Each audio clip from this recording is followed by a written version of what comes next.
Donc c'est la deuxième conférence qu'on organise suite à la précédente qui était sur les biophotons. J'espère que vous avez peut-être eu l'occasion de voir la vidéo qui est en ligne sur YouTube.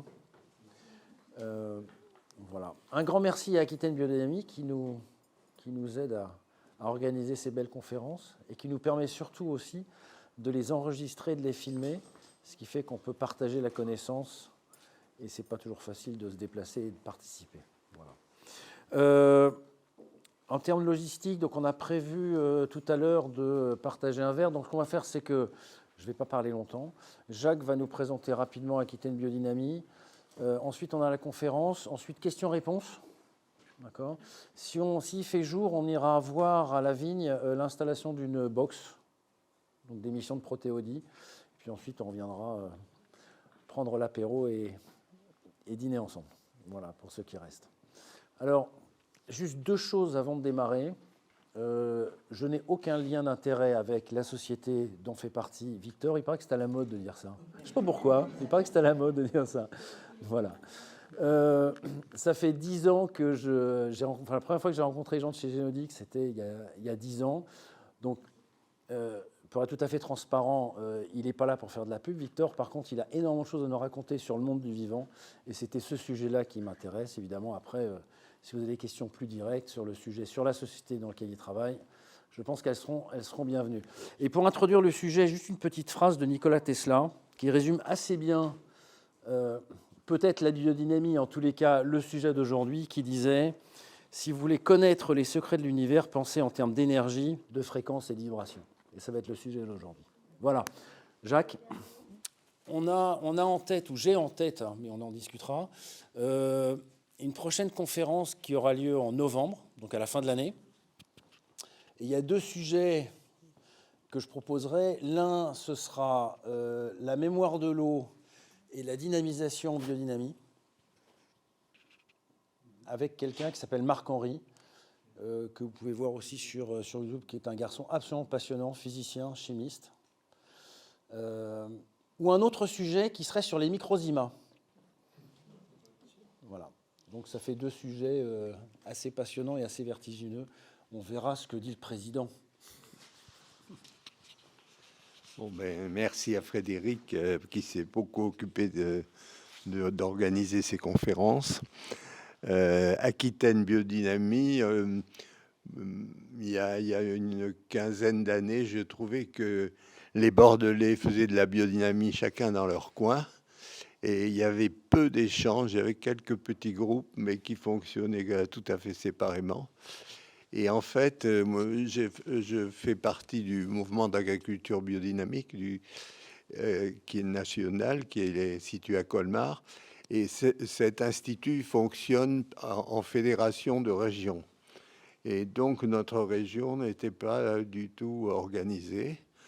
Donc, on avait quelques-uns, on a commencé à faire une petite association où on a enterré des cornes, on a fait les préparations biodynamiques pour pouvoir être approvisionné ici sans aller acheter des préparations très loin.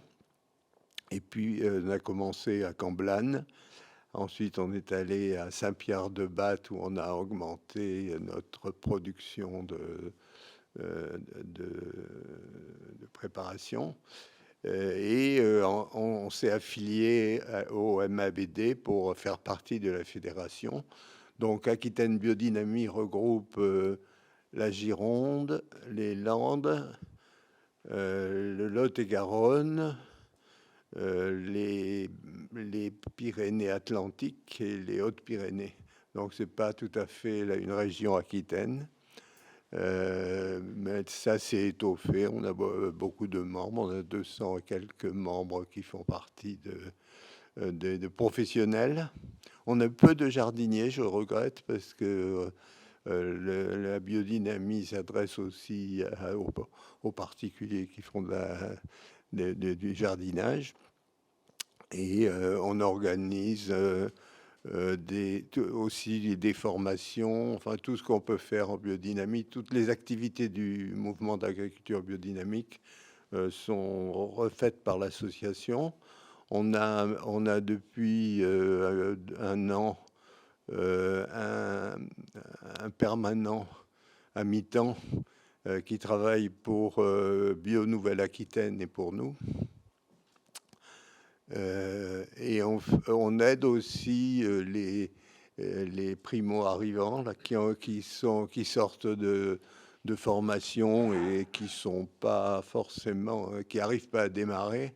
On fait pour eux des visites conseils qui sont gratuites quand ils sont membres du mouvement d'agriculture biodynamique. Voilà.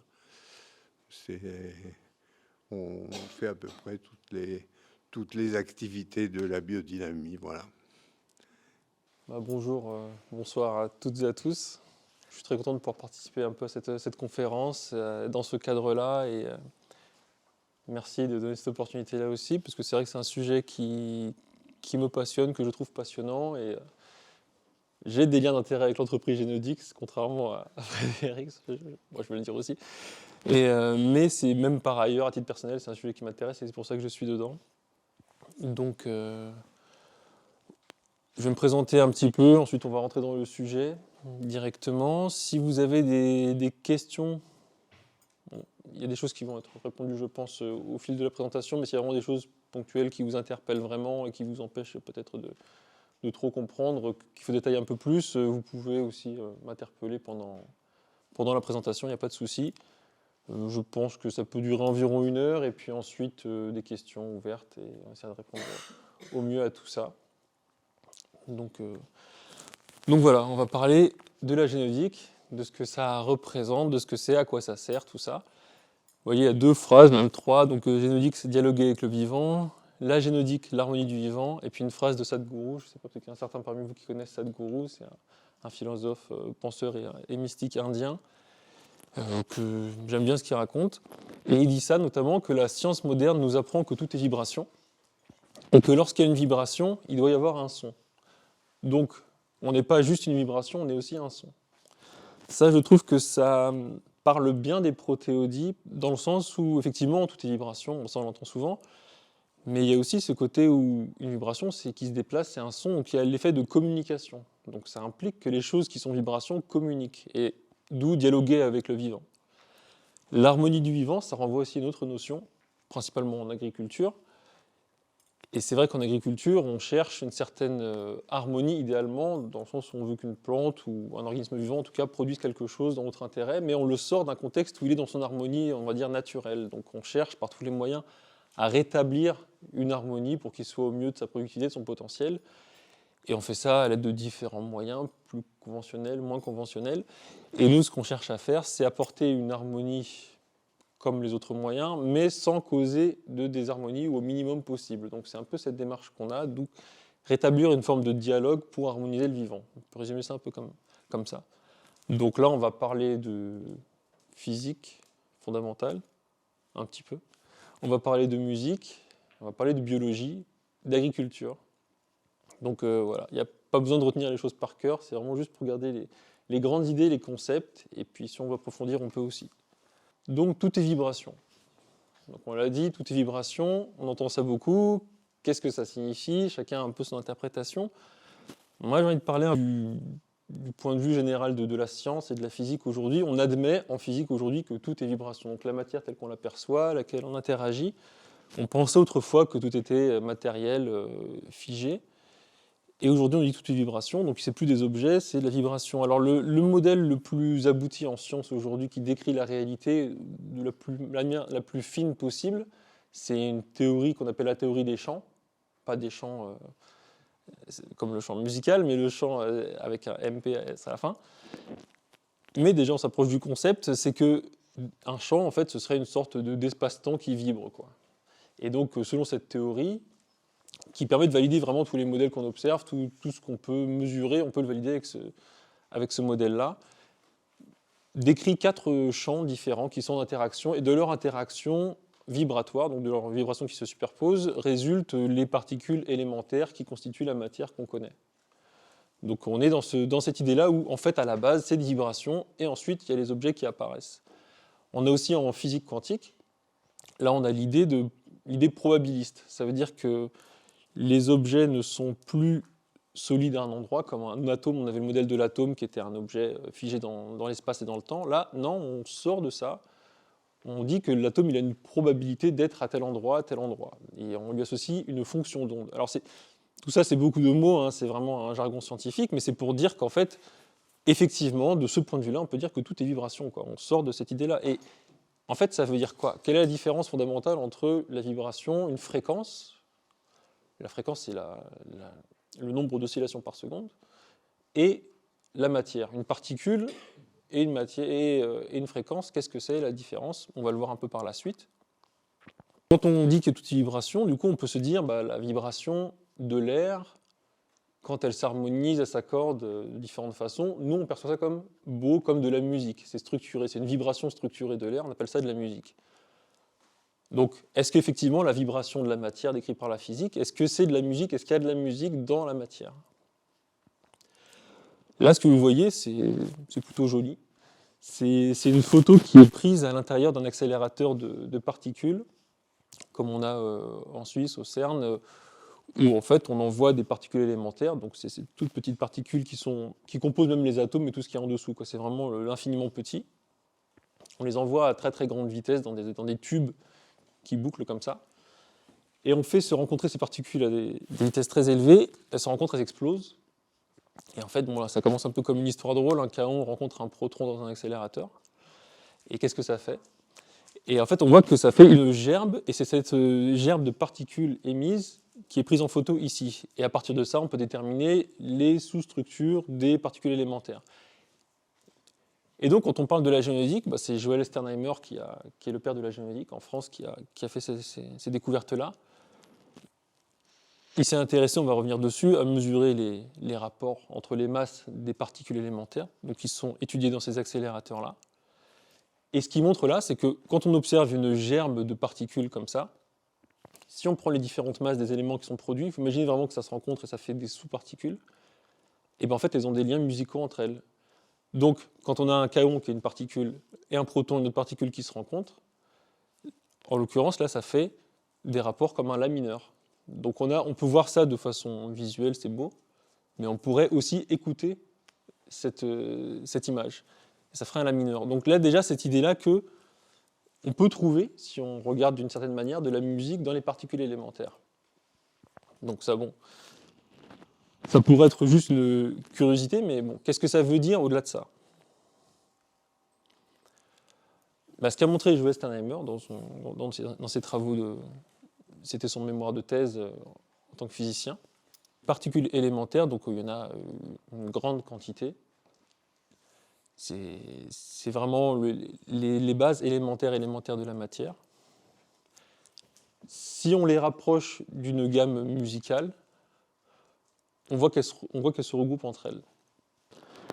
En fait, en musique, c'est là qu'on va un peu switcher. On va d'abord expliquer un peu mieux la musique pour mieux comprendre la physique. En fait, on a une gamme qu'on utilise aujourd'hui, c'est les gammes tempérées, les gammes à tempérament égal. C'est depuis Bach qu'on a ces systèmes-là musicaux. Et en fait, avant cela, on utilisait les gammes type pythagoriciennes, où les rapports, on parle des rapports de notes qui sont pures, la quinte pure, la quarte pure, tout ça. Bon, sans rentrer trop dans le détail, c'est une musique qui était différente, qui était à l'époque, les musiques baroques sont un peu comme ça. Mais ensuite, on a les tempéraments égaux. Et en fait, ce que ça veut dire, une gamme à tempérament égal, ça veut dire que sur un piano, par exemple, toutes les notes sont espacées des mêmes intervalles. Donc on peut, par exemple, si on joue une mélodie qu'on connaît dans les graves, on peut jouer la même mélodie, décaler d'autant de notes qu'on veut dans les aigus ou plus haut, on va reconnaître la mélodie. En fait, ce qu'on dit, c'est que quelle que soit l'échelle à laquelle on va jouer la mélodie, on va la reconnaître. On garde la structure de l'information. Et ça, c'est uniquement permis grâce à la gamme tempérée. La gamme à tempérament égal, donc c'est une gamme, on va dire, mathématique qui répond à ces contraintes-là. Et donc, ce qu'a montré Joël Sternheimer, qui était musicien professionnel également, en plus d'être physicien, c'est que si on regarde les particules qui constituent la matière et on les met dans une gamme tempérée, qu'est-ce qui se passe? Et en fait, ce que ça signifie pour lui en tant que physicien, qu'elles se regroupent par petits paquets, c'est qu'entre elles, elles ont des relations de type harmonique, en fait, de type mathématique, telle qu'on trouve dans la musique de la gamme tempérée. Et là, ce qui est assez incroyable, c'est la courbe que vous voyez là. En fait, c'est la stabilité dans le temps, la durée de vie d'une particule élémentaire en fonction de son accordage musical sur une gamme tempérée. Pour dire ça simplement, plus une particule élémentaire, plus sa masse ou sa fréquence, on va voir qu'il y a un lien entre les deux, est proche d'une note dans une gamme tempérée, plus sa durée de vie est longue, plus elle va tenir longtemps dans le temps. Alors longtemps, c'est un milliardième de seconde pour des physiciens, c'est déjà longtemps, quoi. Voilà, c'est ce qu'on appelle les particules métastables, dont la durée de vie est supérieure à 10 puissance moins 12,5 secondes. Donc pour nous, ça n'existe même pas comme temps, mais pour les physiciens, c'est long. C'est assez incroyable de se dire, une propriété musicale dans des particules, ça fait qu'elles ont une plus grande durée de vie. Voilà. D'autres qui ont une durée de vie un peu plus courte, même beaucoup plus courte, on va 10 puissance moins 26, enfin, c'est inimaginable. Elles ont quand même des intervalles musicaux, mais plus petits, comme si on divisait les notes en 6 ou en 12, des intervalles qu'on retrouve plus dans la musique traditionnelle, donc pas la gamme tempérée qu'on utilise en Occident ou dans le monde aujourd'hui, mais des musiques plus traditionnelles. Donc on a ce rapport déjà avec la musique plus locale, traditionnelle, et la musique que tout le monde joue aujourd'hui, qui permet, comme on a dit, de jouer une mélodie d'un bout à l'autre de l'échelle des fréquences. On peut jouer des notes dans les graves, dans les aigus, retrouver les mélodies. On a cette correspondance. Donc une information, une structure d'information, on peut la jouer dans les graves ou dans les aigus grâce à cette invariance d'échelle, et ces propriétés se retrouvent dans la durée de vie des particules. Donc ça, c'était un constat qui montre déjà cette notion un peu de musique dans la matière.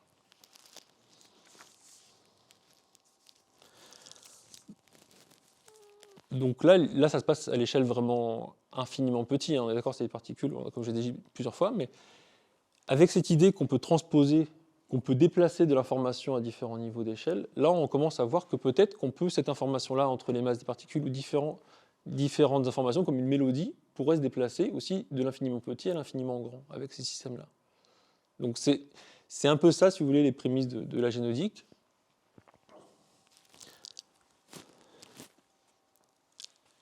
Là, les formules, bon voilà, c'est pas à retenir, hein, il n'y a pas d'interrogation surprise après, c'est vraiment juste pour faire le lien avec des choses qu'on connaît déjà, par exemple la relation d'Einstein, E égale mc2, ça tout le monde connaît, au moins visuellement, et la relation de Planck, qui est moins connue.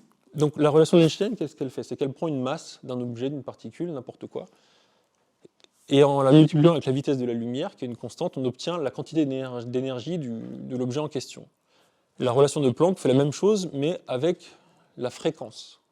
Donc on a un lien entre la masse et la fréquence, et c'est Louis de Broglie, donc vous voyez la photo qui est en haut, à gauche, là sur l'écran, et qui a dit que pour toute masse, on peut trouver une fréquence qui correspond. Donc ça, il l'a théorisé en 1924. Et vous voyez en dessous, c'est Joël Sternheimer, donc, qui a étudié dans son laboratoire, donc, dont je vous ai parlé tout à l'heure, qui lui a été plus loin que ça et a appliqué cette équation-là, on le verra par la suite, donc aux particules élémentaires et ensuite à la biologie. Pour revenir à Louis de Broglie, donc prix Nobel, il a eu le prix Nobel en France en 1929, parce que suite à sa découverte donc, mathématique, il a dit que pour toute particule matérielle M, on a une onde de fréquence F.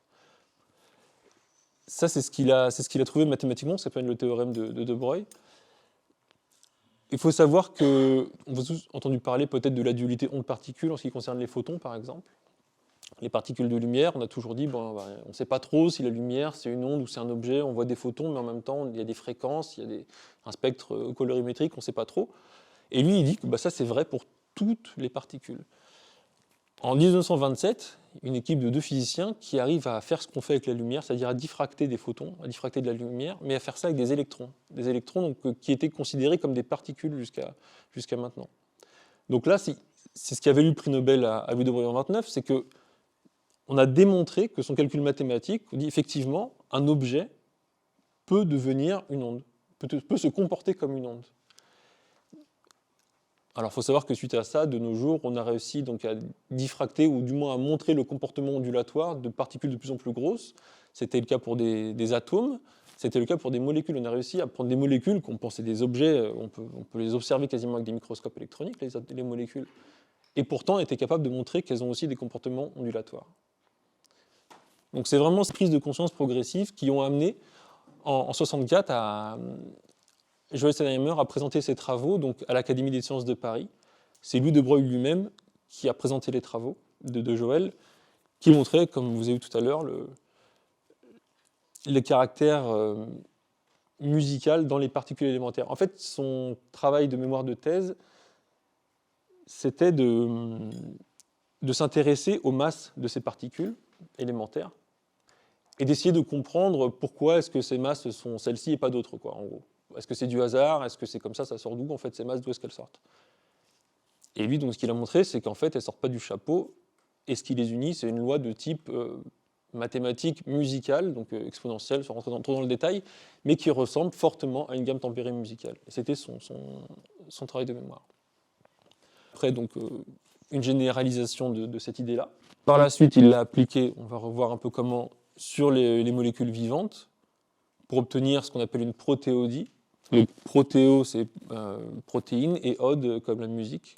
Comme génodique, c'est vrai que je ne l'ai pas dit, mais génodique, ça vient de gène, et ode, donc la musique des gènes, quoi. Et ensuite, il a donc déposé un brevet en 1993 sur la façon de réguler des aspects métaboliques. Alors, épigénétique, ça veut dire par l'extérieur, hors des gènes. Réguler hors des gènes la synthèse de protéines dans les organismes. Et c'est ça aujourd'hui qu'est la génétique.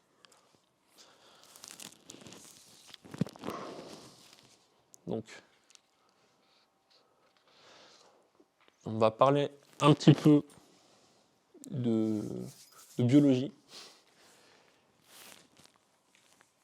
Pour schématiser un peu, parce que c'est vrai que là, le travail qu'a fait Joël, c'est vraiment quelque chose qui n'a pas été fait avant, c'est-à-dire appliquer des principes vraiment de physique fondamentaux très durs à de la biologie. Et pour ça, il fallait des notions de biologie. Donc, il travaille sur les gènes. Qu'est-ce qu'un gène? Qu'est-ce que l'ADN? Alors, vous avez tous entendu parler de l'ADN. Là, vous avez entendu récemment parler des ARN M messagers. Je pense que tout le monde... Voilà. En fait, l'ARN messager, on peut considérer que l'ADN, c'est comme un gros bouquin, un mode d'emploi. Voilà. Chacun a son mode d'emploi, un mode d'emploi pour faire telle personne, pour faire un chat, pour faire un chien, pour faire un éléphant, un virus, une chauve-souris ou un ver de terre, ou un humain. Il y a un mode d'emploi, quoi. Et en fait, l'ADN, c'est ça. C'est du texte écrit sous une forme moléculaire. Et quand on prend un chapitre de ce bouquin-là, ça dit on va faire tel gène. Et tel gène, là-dedans, il y a telle protéine. Donc on va prendre une protéine correspond... En fait, un chapitre de ce bouquin, on va appeler ça un gène. Il va être converti en ARN messager. L'ARN messager vient de là, en fait. Et ça, c'est le mode d'emploi pour une protéine en particulier. Alors, protéine, c'est toutes les molécules un peu complexes qui constituent vos organismes. C'est ce qui entretient la machinerie cellulaire et vivante. Les hormones sont des protéines. L'hémoglobine, c'est une protéine. Beaucoup de choses, le collagène, ce qui fait les fibres, les tissus musculaires et tout ça. Ça, c'est des protéines. Il ne faut pas penser protéines que protéines animales, machin, tout ça. C'est beaucoup plus large, quoi. Et ces protéines-là, comment fabriquer ces protéines-là, c'est décrit par l'ADN. C'est spécifiquement ça. Et donc, à travers ça, le mode d'emploi dit comment fabriquer un humain, comment faire ça. Donc, une protéine, en fait, elle va être fabriquée à partir d'un paragraphe, d'un chapitre de ce bouquin de l'ADN. Et en fait, il faut savoir que dans tout le vivant, qu'on connaît sur Terre en tout cas, les protéines sont composées des mêmes 20, enfin il y en a 22 en tout, mais 2 qui sont très petits, 20 sous-unités qu'on appelle des acides aminés. On peut s'imaginer ça, moi j'aime bien prendre cette image-là du collier de perles. C'est comme si on avait 20 perles de couleurs différentes. Et selon la façon dont on les arrange, l'ordre et le nombre de perles qu'on met, on obtient une protéine différente, parce qu'après, ces perles-là vont conditionner la structuration et les fonctions de cette protéine-là. Donc, que ce soit du virus à la baleine, en passant par la chauve-souris et l'humain, on a toujours 20 acides aminés, et c'est comment ils sont agencés, tout ça. Et en fait, justement, l'ARN, qui est un extrait de l'ADN, code il dit dans quel ordre on met les acides aminés l'un à la suite des autres. Donc comment est-ce qu'on met les perles les unes après les autres pour faire telle protéine particulière?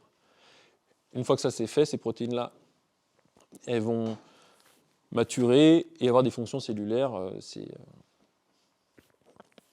C'est tout le principe de l'ADN. Et après, les fonctions des protéines qui en découlent. Pourquoi est-ce que je vous parle de tout ça?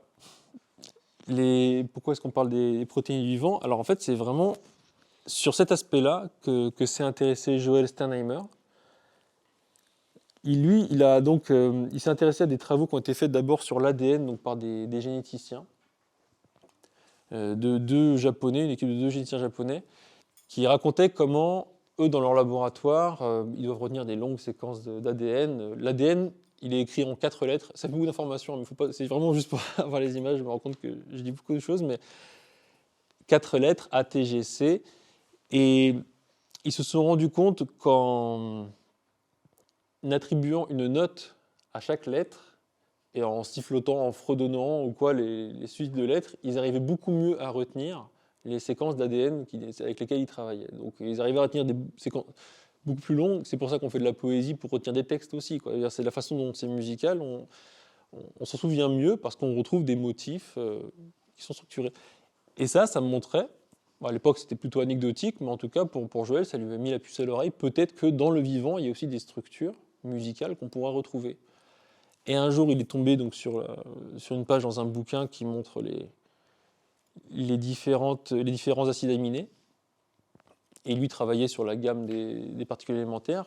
Et il s'est dit, qu'est-ce que ça fait si je fais le même travail que j'ai fait sur les particules élémentaires avec les acides aminés, ces fameuses perles, en regardant les fréquences associées à leur masse. Si je les compare, qu'est-ce que ça raconte?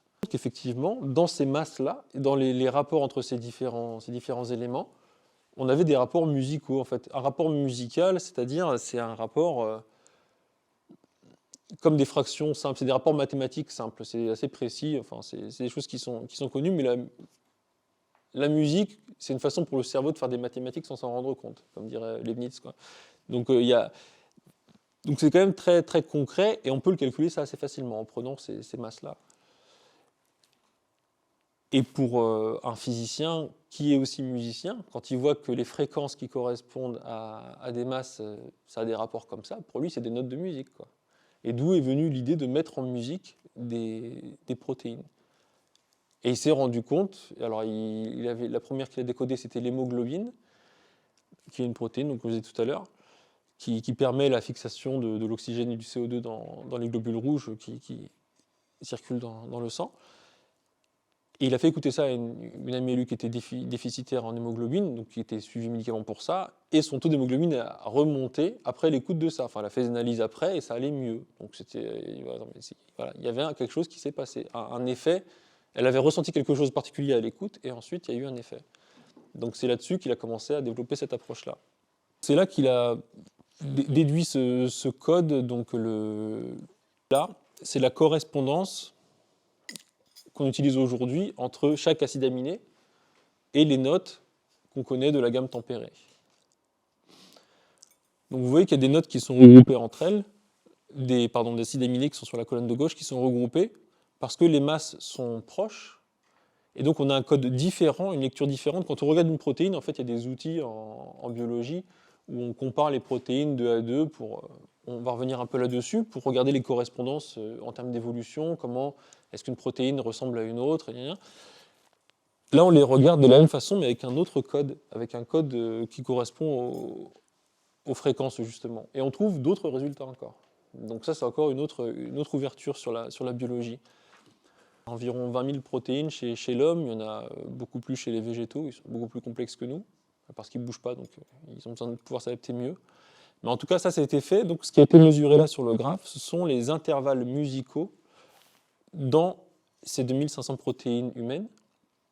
Intervalles musicaux, ça veut dire la distance harmonique entre deux notes. Donc entre do, ré, ré, mi, mi, fa. Si on a une mélodie, on regarde quels sont les intervalles entre chaque note qui se suivent, quoi. Et ce qui est assez sidérant là-dedans, c'est que quand on fait ça, on voit que les intervalles qui sortent le plus sont des intervalles qui ressemblent à la musique telle qu'on la connaît, nous, quoi. C'est-à-dire les intervalles qui sont non pas dissonants, mais qui sont consonants, là, vous voyez, par exemple, celui du milieu, c'est l'unisson. On fait do, do. Voilà, c'est l'intervalle le plus représenté dans la musique. Tout le monde fait do, do. Je veux dire, c'est normal quand on compose des musiques, il y a souvent des redondances de notes à la suite. Ça, c'est le demi-ton. Et ensuite, il y a encore un pic, qui est le ton. Et le ton, c'est-à-dire deux notes qui se succèdent avec un ton sur un piano. C'est deux notes blanches qui se succèdent sur un piano, c'est ça. Et on retrouve ces mêmes intervalles dans les protéines. Et ça, ainsi de suite, on trouve des quintes, des quartes. Une chose, on voit que la pente, elle descend de chaque côté, donc c'est symétrique de part et d'autre du pic. Donc c'est l'intervalle montant et descendant. Et le fait que ça descende de chaque côté, ça indique que plus on s'éloigne, je vous dis, on fait do, ré, il y en a plein. On fait do, sol, qui est plus loin, il y en a de moins en moins. Plus on s'éloigne d'une note proche, de proche en proche, moins ces intervalles sont présents dans les protéines. Donc c'est comme dans la musique, en fait, on fait souvent, quand on fait une montée de note en note, on monte de proche en proche, on ne monte pas de loin en loin, quoi. Donc c'est ce qu'on appelle les distances mélodiques. Une mélodie, ça se suit, quoi, en gros. Et on retrouve des mélodies qui se suivent dans les protéines, de la même manière. Et ce que je vous ai dit tout à l'heure sur les pics et les creux, ça, ce sont les rapports qu'on appelle harmoniques. Donc c'est deux composantes fondamentales de la musique. C'est que d'une part, ça se suit de proche en proche, et aussi ça se suit, comme pour les accords, ça se suit avec des fréquences particulières. On a une note, on a sa quinte, sa quarte qui suivent, on a des choses comme ça. Donc c'est ce qui fait l'harmonie musicale, sans rentrer trop dans le détail. Et ces propriétés-là sont visibles dans les protéines humaines, mais pas seulement. On peut voir ça dans quasiment toutes les protéines. Ce qu'a montré Joël, alors j'ai pas mis ça parce que ça va assez loin aussi, mais qu'en fonction des espèces vivantes et de l'évolution et de l'histoire des espèces, ces rapports-là changent. Par exemple, il parle de la carte augmentée, ça s'appelle le triton musical.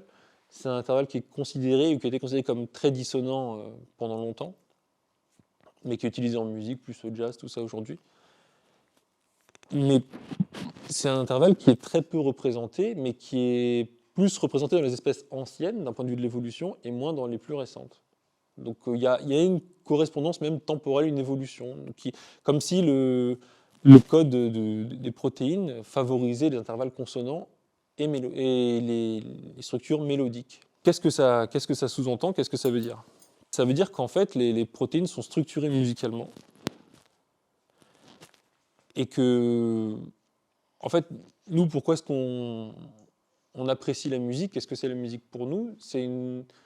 Comme je dis, c'est des mathématiques, c'est ça qui fait des mathématiques, mais plus précisément, c'est qu'on arrive à reconnaître des motifs dans la musique. Et il y a une étude qui est parue dans Nature aussi plus récemment, ils se sont intéressés à comment est-ce que le cerveau percevait la musique de Mozart. Donc ils ont regardé ce que sécrétait le cerveau au moment où on écoutait la musique. Et en fait, si le cerveau, quelque part, est capable de prédire les notes qui suivent, le cerveau, il est content, il envoie une récompense. Et ça, c'est ce qu'il appelle une note qui sonne bien. S'il n'est pas capable de prédire la note qui va suivre, une note proche, il va considérer que c'est négatif, donc il va dire que c'est une fausse note. Et en fait, les rapports les plus faciles à prévoir, c'est les rapports mathématiques simples qu'on disait tout à l'heure. Donc le cerveau fait des maths, et si c'est un rapport simple qui arrive, il dit « Ah, super, je l'ai prévu ». Et s'il n'a pas réussi à le prévoir, il dit « Ah bah non, c'est pas bon ». En fait, c'est assez logique. Tout notre cerveau sert à créer un modèle de la réalité qui nous permet de savoir où on va et de ne pas se tromper dans nos prédictions de ce qui va se passer. En termes de survie, c'est quand même important, parce que si on prédit un truc et que ce n'est pas le bon, on peut avoir des problèmes dans la nature, j'entends. Aujourd'hui, beaucoup moins, mais bon, c'est toujours vrai. Et donc, on retrouve ça dans les protéines. Là, c'est un schéma qui explique un peu dans le détail comment, là, c'est vraiment sur le plan théorique, mais bon, nous, on observe les conséquences sur le terrain, mais ça, on n'est pas allé vérifier, c'est vérifié que mathématiquement et empiriquement après. Il faudrait des nouveaux outils pour observer ça. Mais là, si vous voulez, on a essayé de schématiser ce qui se passe, comment est-ce qu'est fabriquée une protéine. Alors, une protéine, donc je vous dis, il y a l'ADN qui traîne par là. En vrai, il est dans le noyau, il est séparé. Il y a un paragraphe de cet ADN qui est extrait et qui sort du noyau de la cellule, pour les cellules qu'on a au noyau, bien sûr. Ça s'appelle l'ARN messager, l'ARNM, le fameux. Hors du noyau, il est pris en charge par une structure qu'on appelle le ribosome. Et en fait, ce qui se passe, c'est que Ça va permettre de lire l'information qui est contenue dans cet ARN messager. Et ce sont donc là les petits bonhommes là, avec les boules là, qui supportent ça. Donc ça, ce sont les acides aminés, donc ces fameuses perles, qui sont transportées à l'intérieur de la cellule. Elles ont un support qui les balade comme ça, et qui vont venir dans le ribosome voir si c'est elles qu'on attend dans la succession d'acides aminés ou pas. Si c'est elles, pof, elles s'accrochent à la protéine d'information et on enchaîne. Si c'est pas elles, elles dégagent et puis on en prend une autre. Donc ça se passe en permanence, à l'instant même, dans vos cellules, tout le temps, des millions de fois dans chaque truc. Donc c'est comme ça tout le temps, tout le temps, tout le temps. Ce qu'on peut calculer mathématiquement. Là, on parle vraiment, ça fait les tailles c'est des molécules, quoi. C'est vraiment très très petit. Là, si on calcule la masse de l'acide aminé et la fréquence qui lui correspond, en fait, faut comprendre que là, c'est dans un milieu cellulaire, donc c'est pas tout calme, c'est pas dans l'air, c'est vraiment dans une sorte de milieu un peu gel, aqueux. Il y a beaucoup de mouvements, un peu mouvement brownien, du mouvement lié à l'agitation thermique. Enfin, ça bouge dans tous les sens, quoi, des molécules d'eau dans tous les sens. Ça vibre beaucoup. L'acide aminé, il est stabilisé quand il est sur son petit support. Ensuite, le support, il se met sur l'ARN messager, il se met sur la structure là, la structure bleue. Là, il perd en degré de liberté, donc il bouge de moins en moins. Lorsqu'il se fixe à la fois sur le ribosome et sur la chaîne de protéines en construction, là, il perd, pour ainsi dire, tous ses degrés de liberté. Tout à l'heure, j'ai pas trop mis le point dessus, mais c'est vrai que la formule de Louis de Broglie précise qu'il y a un rapport avec la vitesse dans la fréquence associée à la masse des particules. Et en fait, ce qu'on peut calculer, c'est la fréquence, la longueur de l'onde correspondant à la fréquence à ce moment-là, lorsqu'il n'y a pas de mouvement, elle est plus grande que la taille de l'objet physique lui-même, quoi. Donc c'est un peu comme on disait tout à l'heure, on arrive à diffracter des électrons, des molécules, des choses comme ça. C'est dans des conditions particulières. C'est quand on soustrait quelque part ces éléments-là des forces extérieures. Et là, c'est ce qui se passe, en tout cas d'un point de vue mathématique, c'est que l'onde est plus grande que l'objet. Donc on a une émission d'onde à ce moment-là. Et pour chaque acide aminé qui s'ajoute, on a une émission d'onde. Donc, de proche en proche, on a des ondes qui se suivent comme ça. Donc on a une suite de fréquences qui est émise au rythme des acides aminés qui s'enchaînent comme ça. Et vous voyez que là, sur un même ARN messager, on peut avoir plusieurs structures de ribosomes, plusieurs créations de protéines en même temps. Et donc ces vibrations, elles se complètent. Donc pour revenir un peu à la question de quelle est la différence fondamentale entre une particule et une onde, là dans ce cas-là, en fait, c'est qu'une particule, deux particules ne peuvent pas partager le même espace au même moment. Les objets ne s'interpénètrent pas. Par contre, les ondes, elles font que ça. Elles se superposent, elles s'additionnent, elles se soustraient, elles se mélangent. Et elles se synchronisent surtout. Je ne sais pas si vous avez déjà vu cette expérience-là, vous pourrez dire sur YouTube, il y a une vidéo qui est assez intéressante. Il y a une série de petits métronomes qui sont posés sur une plaque, et on les fait tous bouger un peu dans tous les sens, n'importe comment. Et au bout d'un moment, je ne sais pas, ça dure, c'est en accéléré après, mais si on le regarde en live, ça dure peut-être une demi-heure, une heure, je ne sais pas. Et tous se mettent à se synchroniser tous en même temps. Alors qu'il n'y a pas d'intervention extérieure, ils se synchronisent comme ça. Donc c'est le principe des ondes, c'est que quand ça vibre, au bout d'un moment, ça se cale, quoi. Et donc c'est un peu ce principe-là, même quasiment exactement qu'on utilise. Et ces ondes-là, c'est celles qui sont calculées, que nous on utilise dans la génétique pour produire le signal qu'on va utiliser par la suite. Alors c'est des ondes qui sont très très élevées, parce que là on parle de l'infiniment petit, pour ainsi dire. Donc c'est des fréquences très très hautes, inversement proportionnelles à la taille très petite des objets auxquels elles correspondent. Mais comme on les retrouve dans une gamme tempérée, comme on a dit tout à l'heure, sur un piano, eh ben on peut décaler la structure de l'information dans l'audible sans perdre la structure de l'information elle-même, quoi. Donc on garde la même information et on la déplace jusqu'à ce que nous on puisse l'entendre. On peut la déplacer un peu n'importe où. Après, pour nous, c'est pratique de l'entendre, parce qu'on est humain et on a besoin d'oreilles pour travailler. Donc voilà un peu sur quoi se base ce système-là. Quel avantage pour la cellule? Pourquoi est-ce qu'une cellule va produire des fréquences? Quel intérêt? Il y a plusieurs avantages, surtout si c'est... Parce que là, on remarque, comme on a dit tout à l'heure, que les acides aminés peuvent venir, mais ça peut ne pas être le bon. Donc ça peut se tromper, ça ralentit la synthèse de protéines. Il peut y avoir des erreurs aussi. Et avec un système comme ça, où si c'est en résonance, ça vient plus facilement, si c'est pas en résonance, ça va bloquer, ça va être en dissonance, bah déjà on évite les erreurs. Donc ça, c'est quelque chose, et c'est pour ça qu'on le retrouve aussi dans l'évolution, cette structuration-là. C'est un système qui est pratique pour éviter les erreurs. C'est comme une sorte de système de communication entre les différents éléments. Et de la même manière, c'est pratique pour une cellule qui est ici de savoir ce qu'elle synthétise et ce qu'elle envoie comme information au reste du corps ou aux cellules qui sont proches et de proche en proche. Quand on synthétise une chose, une protéine en particulier, pour répondre à telle problématique, le corps se met à l'écoute de lui-même en une certaine mesure et tout se synchronise, quoi. Donc il y a un effet de communication, c'est comme un talkie-walkie entre différents éléments cellulaires, quoi. Donc c'est un peu les rôles principaux de ce système. Le fait que ce soit musicalement structuré, ça donne autre chose, c'est que ça impose aussi une forme de rythme, ça impose une cadence. Parce que voilà, les lois musicales font que ça pose une base, et ce qu'on retrouve aussi dans le fait qu'on n'arrive pas en laboratoire, in vitro, à synthétiser des protéines aussi rapidement qu'on pourrait le faire dans le vivant. Le vivant va plus vite à synthétiser. Alors ça, c'est sûrement un des éléments de réponse, qu'il y a une communication qui accélère aussi ces phénomènes-là. Donc il y a l'idée, encore une fois, c'est que le vivant s'harmonise à travers ces différents systèmes. Donc là, c'est ce que je vous disais un peu tout à l'heure, c'est les correspondances de communication qu'on peut trouver entre différentes protéines. Alors là, c'est 2 protéines de la chaîne respiratoire des humains, mais aussi des animaux, beaucoup. Chaîne respiratoire qui est en fait un cycle. Donc les protéines qui sont impliquées dans ce cycle, elles tournent en boucle, quoi. Donc ça va de étape 1, 2, 3, 4, 5, on peut faire le tour comme ça. Et c'est ce qui permet de produire l'énergie cellulaire, qui est sous forme d'ATP. Si on prend la dernière protéine et l'avant-dernière protéine de ce même cycle, on voit que, alors, vous voyez, au-dessus, c'est les notes qui correspondent au code génétique qu'on a vu tout à l'heure. Les lettres, c'est dans le tableau, la première colonne du tableau qu'on voyait tout à l'heure, ce sont les lettres qui correspondent au nom des acides aminés.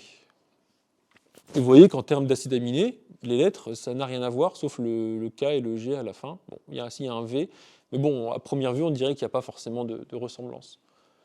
Par contre, quand on s'intéresse aux fréquences, on voit que c'est similaire, et que même en termes de structure, de rythme, c'est la même structure rythmique.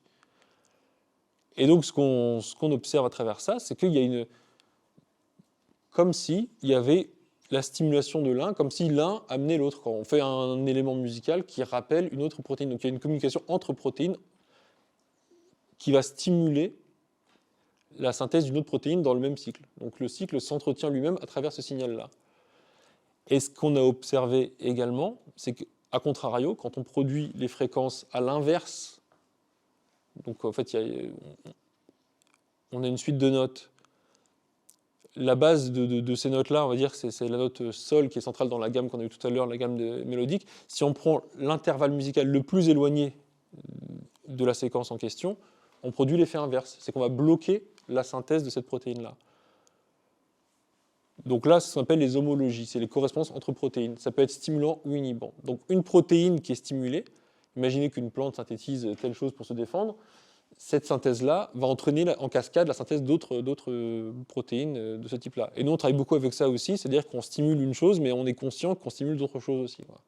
Et ça, c'est vraiment un facteur extrêmement important à prendre en compte. Et pareil pour l'inhibition dont je parlais tout à l'heure.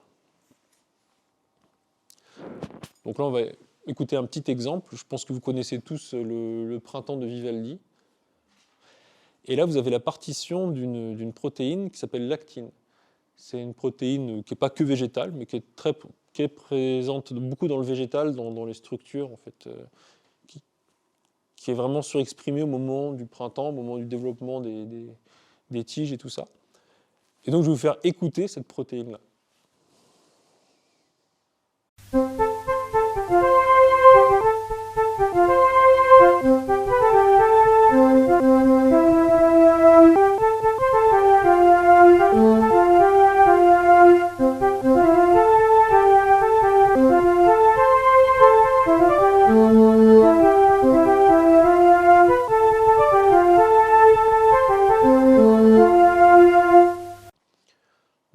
Ça, le début, ça rappelle vaguement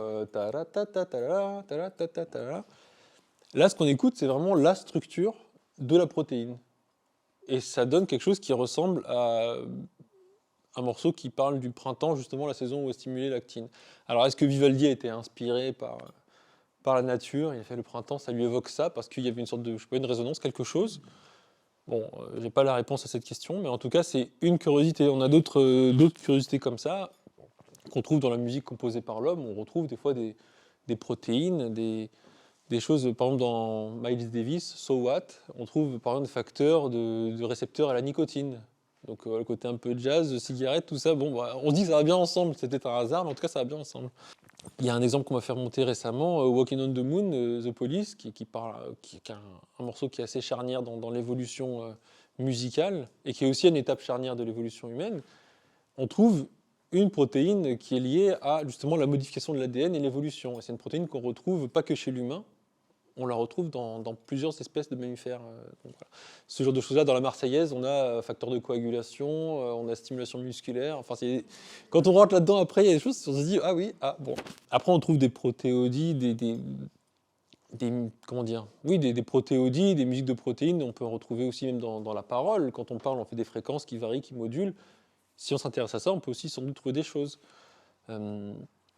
Il y a une étude qui a été faite par un chercheur, le nom je me souviens plus, M. Laval, je crois, qui était en Guadeloupe. Il a travaillé sur les baleines et sur la reproduction des baleines dans la baie de Guadeloupe. Donc ils viennent tous les ans. Et donc il se posait la question, mais bon, ils viennent là pour se reproduire, et ensuite les femelles pour allaiter. Comment elles font pour allaiter, étant donné la faible quantité de plancton qu'il y a à cet endroit-là. Et il s'est rendu compte que les baleines venaient, faisaient leur truc, machin, tout ça. Et à un certain moment dans la saison, il y avait certaines baleines, plus âgées généralement, qui venaient dans la baie faire un chant particulier qu'il enregistrait. Et après ça, les jours qui suivaient, le plancton avait multiplié par 5 ou par 10 la quantité de protéines dans la richesse nutritionnelle en protéines du plancton. Et c'est là, à ce moment-là, que les femelles venaient manger pendant leur allaitement, quoi. Donc voilà, on est en train de... Alors c'est très difficile de décortiquer des musiques de baleines, enfin des chants de baleines, parce qu'en fait ça fait pas des notes, ça fait des comme ça. Enfin je vais pas le faire là parce que c'est, mais j'ai pas les compétences. Mais donc voilà, des curiosités comme ça. Ça c'est un peu pour vous présenter le cadre théorique à partir duquel on avance et les travaux qu'on a fait là-dessus. On va parler un peu plus maintenant de ce qui se fait sur le terrain, les applications et aussi les expérimentations. Bon, vous aurez peut-être l'occasion de le voir tout à l'heure, la box, s'il ne fait pas trop sombre, mais globalement, ça ressemble un peu à des systèmes comme ça. Donc là, vous voyez en serre, il y en a un qui est en plein champ là-bas, un qui était sous l'eau pour les huîtres. Alors, c'est simplement la diffusion, c'est un diffuseur sonore avec 4 haut-parleurs et bon, il résiste aux intempéries, on essaie de l'adapter un peu partout. On a travaillé là, sur les huîtres, c'était sur un herpès virus, sur les naissins d'huîtres, on travaille avec Ifremer là-dessus. Et on a eu des résultats intéressants. Après, ils n'ont pas souhaité continuer, mais bon, ça c'était... Donc voilà, on peut travailler à la fois en maraîchage, en arboriculture, beaucoup en vigne, donc c'est le principal du métier. Comment est-ce qu'on en est arrivé à travailler en vigne et en agriculture en général? Parce que c'est vrai qu'on est parti de...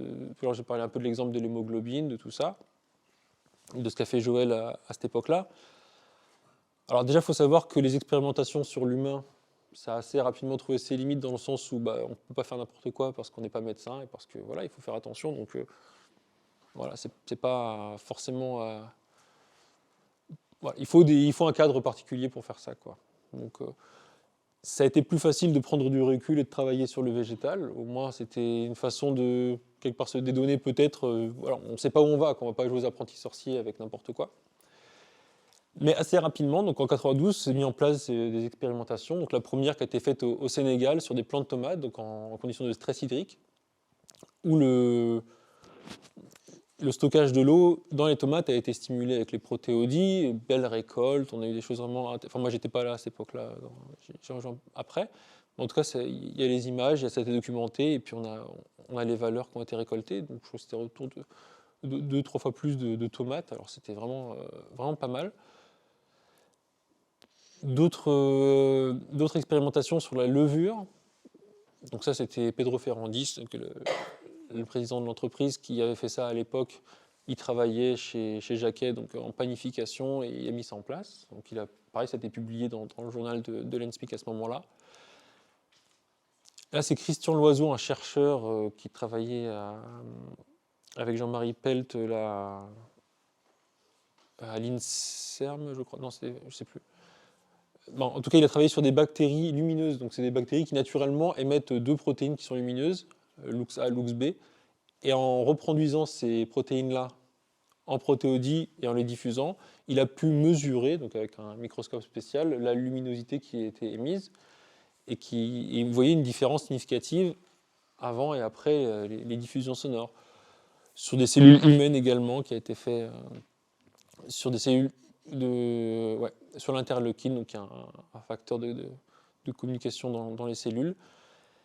Toutes ces expérimentations-là et quelques autres, c'est ce qui a permis de publier, enfin pas de publier, mais de valider en tout cas le brevet de Joël Steinheimer, qui a déposé donc ça, je ne sais plus en quelle année, mais c'était sans doute après 2005, qui s'appelle le brevet pour donc procédé de régulation épigénétique appliqué à l'agriculture, où il précise justement toute la démarche qu'il fait, et avec ces différents exemples pour montrer qu'effectivement, lorsqu'on renvoie cette séquence-là vers une séquence de protéines vers un organisme, il y a une réaction. Et là, ce qu'on voit surtout, c'est que alors, les tomates, c'est du végétal, les levures, donc c'est plutôt levures, champignons, et bactéries, vibrio-fischeri, et des cellules humaines. Donc, quel que soit le type d'organisme, on a essayé sur des virus aussi, je vais parler du virus sur les huîtres, on a une réponse. Alors bien sûr qu'il y a des modalités, mais en tout cas on a eu des réponses sur ces différents modèles. Afin de développer ces recherches-là, parce que c'est pas forcément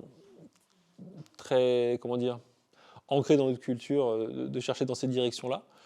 Donc il y a une entreprise qui a été créée, Genodix, en 2008, et le but de l'entreprise, c'était vraiment d'expérimenter sur le terrain et de valider par preuve sur le terrain, et de financer la recherche avec les applications terrain, et aussi d'apporter des solutions à des problématiques dans le milieu agricole, quoi. Donc principalement sur le milieu agricole, et donc pas sur la santé, parce qu'effectivement, ce n'était pas les compétences des personnes qui ont monté ça. Donc Pedro Ferrandis était ingénieur agronome quand il a monté ça. Et donc il se trouve qu'une des premières applications qui a été faite, donc c'était pas longtemps après le moratoire sur l'arsenic de soude, qui était le traitement contre l'ESCA jusqu'à, je crois, 98. Et il se trouve qu'à ce moment-là, il n'y a pas eu d'autres traitement qui a été mis en place, en tout cas rien d'efficace. Et donc, l'idée de travailler sur cette thématique-là, qui n'est pas il n'y a rien à faire, quoi. Donc on tente avec les protéodies, et puis on voit bien ce qui se passe. De toute façon, on ne risque pas de faire pire, a priori. Et ça a marché relativement bien dès le début, avec des bons taux de réduction. Et c'est ce qui a permis de démarrer l'activité de l'entreprise, alors aussi en maraîchage, sur différentes thématiques. C'est pour ça qu'aujourd'hui, on est vraiment principalement implanté sur la thématique de l'ESCA en vigne, quoi. En 2020, donc ça c'est les travaux que j'avais initiés quelques années auparavant avec un laboratoire de recherche à Cergy-Pontoise, on verra les résultats tout à l'heure, sur le stress hydrique chez le pois. L'idée pour moi c'était de voir si ce sujet-là, qui me paraissait a priori assez incroyable, voir ce que ça valait. Moi, je suis ingénieur en biologie de formation et en environnement, donc j'avais besoin de mettre ça dans un cadre qui corresponde à ma vision scientifique des choses et dire on va éprouver ça dans un laboratoire et voir ce qui se passe.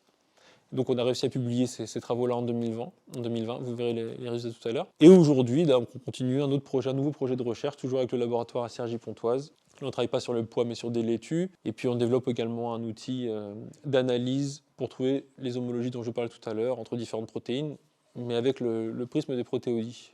Donc ça, c'est un petit peu l'historique jusqu'à aujourd'hui, quoi. Là, je vous montre un petit reportage qui résume bien notre activité sur le terrain et un peu ce que je vous ai déjà dit. Et si la musique aidait à soigner les plantes, et oui, quelques notes et mélodies bien choisies pourraient permettre à certaines cultures de résister à des maladies ou même à mieux grandir. C'est le dossier de ce journal, il est signé Anne-Charline Lambard et Noé Salem.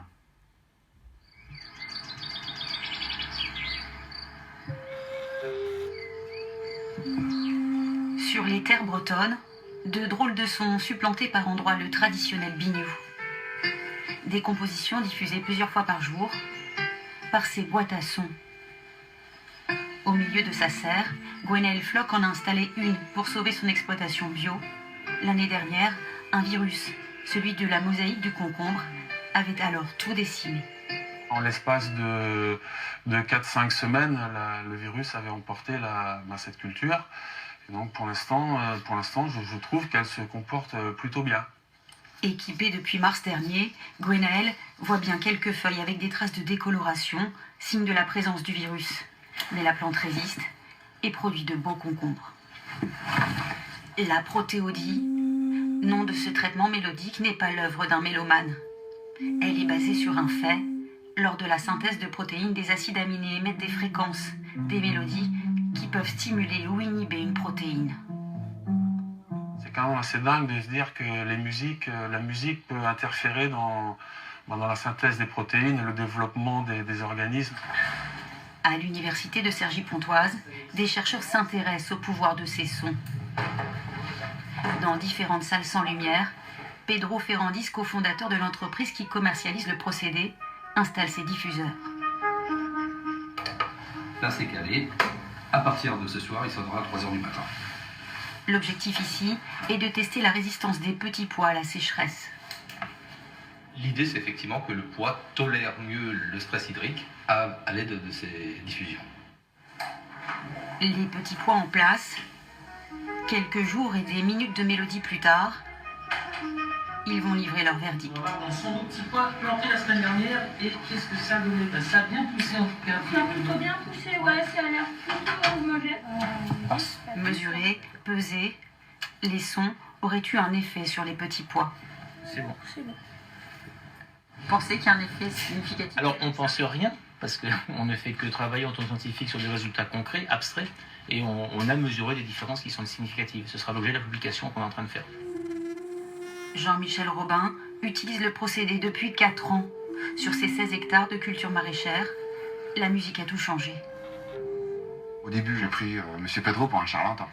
Parce que je me suis dit, c'est pas possible. Mais maintenant, je m'en séparerai pas. J'ai quand même 5 appareils, je m'en sépare pas. Pour les salades, 11 minutes de stimulation sonore 3 fois par jour suffisent. Pas de milieu, pas de puceron.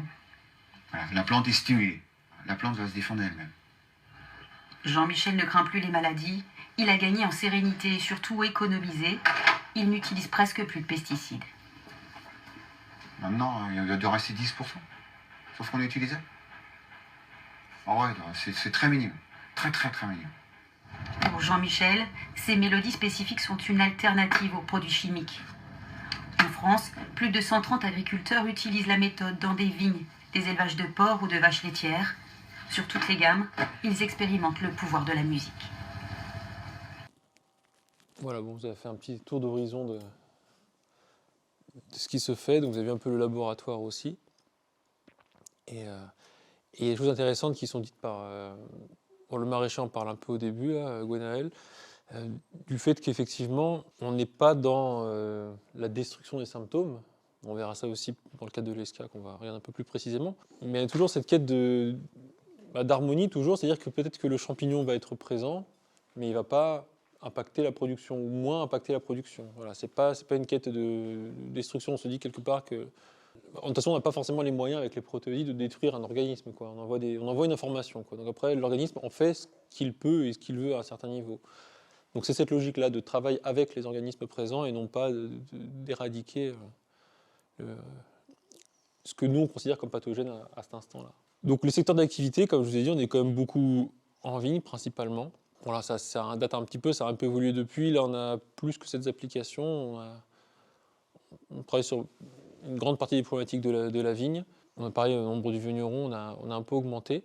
En arboriculture, on a travaillé aussi pas mal sur les pêchers, sur le virus de la charca, et puis d'autres types d'applications sur les tavelures, pommes, poires. Et maraîchage, on développe aussi ce secteur-là de plus en plus. Donc là, c'est vraiment sur toutes les problématiques, que ce soit cryptogamiques, virales, et puis même les bactérioses. Mais surtout, alors le plus compliqué, on en parlait tout à l'heure, c'est sur les insectes, les pucerons, les choses comme ça. On parlait de la cicadelle aussi pour la vigne. Comme on n'est pas vraiment dans une logique intrusive, les fréquences qu'on émet, elles sont dans l'audible, quoi. Donc les insectes sont de taille assez petite et ils ne perçoivent pas forcément les audibles comme nous, donc eux ne sont pas du tout perturbés, ça n'interfère pas avec eux les fréquences qu'on diffuse. Et c'est bien de ne pas les déranger, mais à contrario, ça veut dire que les insectes dont on ne veut pas, ils ne vont pas être perturbés non plus, quoi. Donc les pucerons, ils écoutent la musique et ils s'en fichent. Et en fait, mais on arrive sur les pucerons, en l'occurrence, parce qu'on a une application sur le Carpocaps, donc c'est un papillon qui pond ses petites larves sur les pommes. On a travaillé sur Nantes, avec les coteaux nantais. On n'a pas réussi à atténuer ça, à travailler sur le Carpocaps. On a essayé différentes choses, mais là, sur le puceron, on a réussi à trouver un truc, c'est que le puceron sécrète une substance dans la plante pour la fragiliser à l'endroit où il va prélever. Et en fait, sur cette substance-là, donc il y a des protéines qui sont émises par le puceron à l'intérieur de la plante. On travaille sur ces protéines-là et sur la réaction de la plante à l'intérieur. Donc là, on arrive à trouver un dialogue à ce niveau-là, parce que c'est la plante qui intègre l'information. Elle est capable de percevoir les sons, ça c'est archi connu. Mais l'insecte, voilà, heureusement, malheureusement, en tout cas, c'est comme ça. Pareil pour la cicadelle, on travaille sur le phytoplasme qui est à l'origine de la maladie de la flavescence, mais on ne va pas travailler sur l'insecte lui-même, quoi. Ça, voilà. On verra peut-être que par la suite, on trouvera une façon d'être plus spécifique et qu'on arrive avec des ultrasons, je ne sais pas. En tout cas, ce n'est pas forcément notre développement pour l'instant. Après, sur le terrain, ce qui est le plus compliqué, contrairement au laboratoire, on verra, c'est d'avoir des résultats, un protocole, quelque chose de fiable, de concret, la répétabilité sur le terrain, c'est un peu une illusion, parce qu'on sait que chaque saison est différente et il y a virtuellement infiniment de paramètres, en fait. Cependant, on a quand même réussi à avoir des choses à observer au fil des années. Bon, sur la tavelure, pommier et poirier, donc c'était suivi par le CETA à Cavaillon. Donc là, on a réussi à mesurer les tâches sur les fruits, augmenter la tolérance à la tavelure, c'est-à-dire que la plante, pareil, va développer des symptômes, pas forcément impacter la production aussi fortement que c'est le cas d'habitude, et une réduction des traitements. Donc toujours cette idée que la plante va coévoluer avec le pathogène, entre guillemets. La charca surpêchée, donc ça c'est une problématique qui est assez délicate également, parce que les virus, la charca en tout cas, on a très facilement tendance à couper les pieds dès qu'ils sont atteints, parce que ça se propage. Donc c'est des problématiques qui sont difficiles à aborder. Voilà. On n'a pas tellement le droit à l'erreur. Et donc même en réduisant 30-50% d'arbres touchés, ça va limiter, mais bon, un arbre touché, il va être coupé systématiquement, même s'il aurait pu éventuellement s'en remettre ou quoi. Donc ça c'est la logique de la technique. C'est aussi ce qui pose la limite dans ce cas-là. On a quand même des beaux résultats, mais est-ce que c'est suffisant pour le producteur à un certain niveau? Ça dépend vraiment du contexte. En maraîchage, des protocoles qu'on a réussi à mettre en place sur le forçage des endives, on a été capable d'observer la réponse en termes de taux de second choix d'endives. Donc c'est le forçage, c'est le Erwinia qui impacte beaucoup au moment où les endives sont mises dans les salles de forçage. Elles sont très très irriguées, il y a de l'eau qui coule en permanence dessus. C'est très humide et donc c'est facile d'avoir l'Erwinia qui se développe. Et en fait, comme on ne peut pas, c'est un gros producteur, donc on ne peut pas vraiment gérer les entrées et les sorties, ce qu'on pouvait faire, c'était régler les diffusions. On savait quand on diffusait et quand on ne diffusait pas. Et on savait combien de temps chaque lot d'endives, chaque caisse passait dans la salle. Donc en faisant ça, on a pu estimer combien de temps passait chaque lot, exposer la musique ou pas. Et à partir de là, on a fait une corrélation entre ça et le nombre de second choix ou de premier choix. Donc second choix, c'est-à-dire qu'ils ont moins bien poussé, on a dû les mettre jetés ou quoi. Voilà.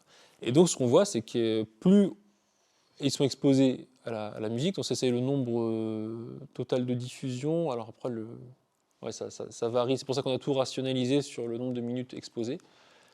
On a une différence significative du nombre de second choix, quoi. Donc moins de plants ont été malades dans ce contexte-là. Donc quasiment, pas moitié moins, mais presque moitié moins. On passe de 6 à quasiment 3. Un protocole un peu similaire, toujours en comparatif, c'est la seule chose qu'on peut faire sur le terrain. Sur la mosaïque de la courgette, là on a fait par rapport à la distance de l'appareil. Donc plusieurs tunnels qui sont espacés une dizaine de mètres à chaque fois. Et en fonction de la distance à l'appareil, on voit l'augmentation des symptômes de la maladie et la diminution du nombre de pieds qui sont conformes. Donc là, c'est ce genre d'expérience au fil du temps qui nous donne un peu cette idée des durées de diffusion, de la quantité d'informations que doit être transmise à la plante, à l'organisme en question, et également à la distance à laquelle on a un effet, la distance à laquelle on est optimal. Là, pour revenir un peu sur la vigne, on va prendre un cas pratique. Comment est-ce qu'on fait pour déterminer les protéoïdes? Comment est-ce qu'on met en place? Comme on met en place ici. Comment est-ce qu'on arrive à ces choix-là? Alors premièrement, on va déjà identifier la problématique et les protéines qui sont impliquées dans cette problématique-là. Alors sur l'esca, vous connaissez sans doute, hein, c'est un champignon qui se développe déjà à partir du bois mort, qui va consommer les tissus morts, mais pas que, parce qu'après il se développe au-delà et va venir jusqu'à boucher tous les flux de sève du pied, jusqu'à ce que le pied sèche sur pied.